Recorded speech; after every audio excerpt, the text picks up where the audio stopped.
श्री स्वामी समर्थ, श्री गुरुदेव दत्त. आपल्या चॅनलवर सगळ्यांचे स्वागत.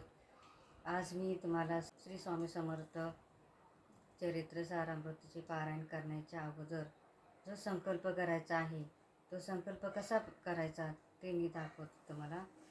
हे पहा, अगोदर उजव्या हातात पाणी घ्यायचे, थोडंच पाणी घ्यायचं, अक्षता टाकायच्या, हळदी कुंकू टाकायचं आणि फूल घ्यायचं. फूल आता माझ्याकडे सध्या नाही आहे. फूल घ्यायचं आणि प्रथम आपलं नाव संपूर्ण आपलं नाव बोलायचं. नंतर आपण जिथे राहतो ते बोलायचं आणि नंतर आपले गोत्र, जर गोत्र तुम्हाला माहीत नसेल तर कश्यप गोत्र बोलायचं आणि आपण आपली इच्छा काय आहे ती बोलायची. आपण किती पारायण करणार आहेत, 11, 5, 3 काय किती पारायण करायचे आहे ते बोलायचं आणि स्वामींना बोलायचं की मी एवढे पारायण करणार आहे, असा माझा संकल्प आहे. तो माझ्याकडून कुठलीही विघ्न अडचणी न येता माझ्याकडून पूर्ण करून घ्या स्वामी, असे म्हणून हातातले पाणी ताम्हाणात सोडायचे. आणि हे शक्यतो पाणी तुळशीत घालायचं नाही. स्वामींचा अभिषेक केलेलं संकल्प करतो ते पाणी आता ताम्हाणात सोडलं ते आपण तुळशीत बिलकुल घालायचं नाही. दुसऱ्या झाडात ओतायचं. झाड नसेल तर तुम्ही बेसिनमध्ये ओतून पाणी सोडायचं नंतर त्यात, पण तुळशीत कोणीही घालू नका. आणि अशा प्रकारे हा तारक मंत्र संकल्प केल्यानंतर तारक मंत्र कसं करायचं ते मी तुम्हाला सांगते. मी आता तुम्हाला तारक मंत्र कसा म्हणायचा आणि ते म्हणत असताना ते कशा प्रकारे करायचं ते तुम्हाला सांगते. प्रथम ग्लासमध्ये पाणी घ्यायचं. तुम्ही कोणत्याही प्रकारचं ग्लास घ्यायचं, म्हणजे काचेचं घ्या, स्टीलचं घ्या, पण प्लॅस्टिकचा घेऊ नका शक्यतो. असे पाणी घ्यायचं ग्लास भरून, त्याच्यावर उजवा हात ठेवायचा आणि नंतर तुम्ही 11 वेळा तारक मंत्र म्हणवायचा.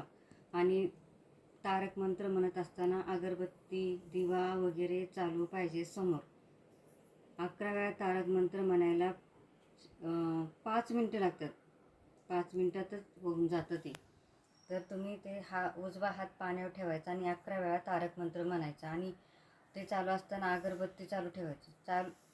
ते झाल्यानंतर अगरबत्तीचे जे काय धुते आहे ते पाण्यात टाकायचे आणि हे पाणी तारक मंत्राचं तयार झाल्यावर 11 वेळा म्हणून ते पाणी तुम्ही सगळं घरात शिंपडायचं, सर्वांनी प्यायचं तीर्थ म्हणून. तुम्ही नाही संपलं तर तुम्ही असं तुमच्या पिण्याच्या पाण्यात टाकायचं. तुम्ही भाजी बनवताना वगैरे काही, म्हणजे जे काही तुम्ही फक्त ज्यांना प्रॉब्लेम आहे पाळीचा त्यांना शक्यतो देऊ नका हे पाणी. हे पारायण स्वामींचे करत असताना, गुरुचरित्र पारायण करत असताना घरात मांसाहार चालत नाही आणि घरात कोणी खायचंही नाही, करायचं नाही. बाहेरही कोणी घरातल्यांनी खायचं नाही, कारण हे स्वामींचं पारायण आहे, गुरुचरित्रांचं गुरुदत्तांचं पारायण आहे. त्यामुळं त्यांना ते मांसाहार चालत नाही. हे कटाक्षाने तुम्हाला पाळावंच लागेल. आता मी तुम्हाला 11 माळी जप कसा करायचा, श्री स्वामी समर्थ हा मंत्राचा जप 11 माळी करायचा. तारक मंत्र आणि 11 माळी जप श्री स्वामी समर्थ हा जप, ह्या मंत्राचा जप तुम्ही 11 माळी करायचाच. जरी तुम्हाला 11 माळी जमला नाही तरी तुम्ही स्वयंपाक करताना किंवा काही असं काम करताना जरी बोलला तरी चालेल. जरी तुम्हाला एवढा वेळ नसेल तरी चालतं.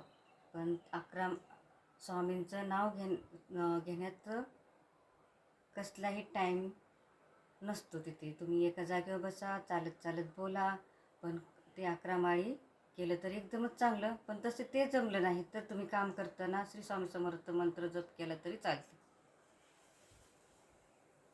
हा व्हिडिओ आवडला असेल तर सबस्क्राईब करा, लाईक करा, शेअर करा. मला काय प्रश्न असतील तर कॉमेंटमध्ये सांगा. श्री गुरुदेव दत्त, श्री स्वामी समर्थ.